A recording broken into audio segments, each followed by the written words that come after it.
मंडळी नमस्कार. आंबेगाव संवाद शोध वेगळ्या बातमीचा या वृत्तवाहिनीच्या सर्व दर्शकांचे मनपूर्वक स्वागत. बातमी: धनगर मेंढपाळांची दिवाळी शेताच्या बांधावरच साजरी. आंबेगाव तालुक्यात वास्तव्यास असलेले परजिल्ह्यातील धनगर मेंढपाळांनी यंदा देखील दिवाळीचा सण शेतामध्ये साध्या पद्धतीने साजरा केला. तुलनेने यावर्षी दिवाळीच्या सणातच या भागात बिबट्यांचा उपद्रव आणखीच वाढला. त्यामुळे धनगर मेंढपाळांनी दिवाळीचा फराळ केलाच नाही. तालुक्याचा पूर्व भाग हा बागायती आहे.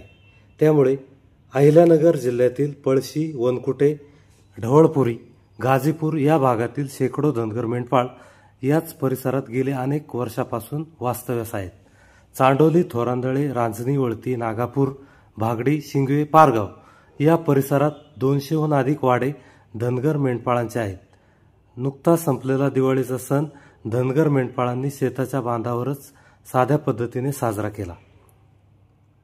आंबेगाव तालुक्याचा पूर्व भाग हा बिबट प्रवण क्षेत्रात येतो. ऊसाचे क्षेत्र सर्वाधिक असल्याने येथे बिबट्यांची संख्या वाढतच चालली आहे. धनगर मेंढपाळांच्या शेळ्या, मेंढ्या व इतर जनावरांवर बिबट्यांचे हल्ले कायमच होत असतात. मेंढपाळांवर देखील हल्ले झाल्याच्या घटना या पूर्व काळात घडल्या आहेत. गेल्या 1 महिन्यापासून बिबट्यांचा उपद्रव आणखी वाढला आहे. चांडोली परिसरात बिबट्याच्या हल्ल्यात 2 जण जखमी झाल्याच्या घटना ताजी आहे. येथून शेजारीच असलेल्या शिरूर तालुक्यातील पिंपरखेड, जांबूत या गावांमध्ये देखील बिबट्यांच्या हल्ल्यात 2 बळी गेल्याच्या घटना नुकत्याच घडल्या आहेत. ऐन दिवाळी सणामध्येच या घटना घडल्याने धनगर मेंढपाळांनी देखील चांगलाच धसका घेतला आहे.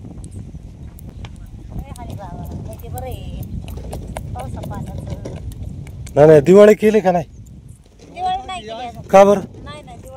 का वाघाचं भीती? हा काय इथं येतोय का? हा माहित आहे, कृष्णा. आणि बाबा वाडा कुठला आहे तुमचा? हा काय किती दिवसापासून इथं? हा काय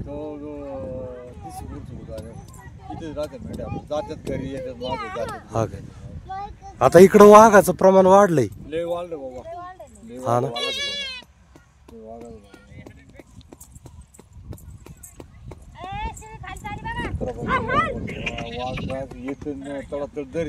हा काय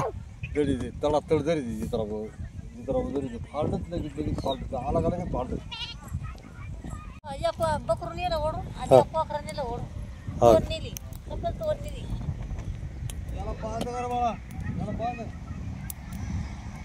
सगळं दोन नेली सगळं. पण दिवाळी केलीच नाही का? दिवाळी नाही केली. दिवाळीला आज 2 दिवस झाले वाडा आलेला करून. दिवाळी नाही.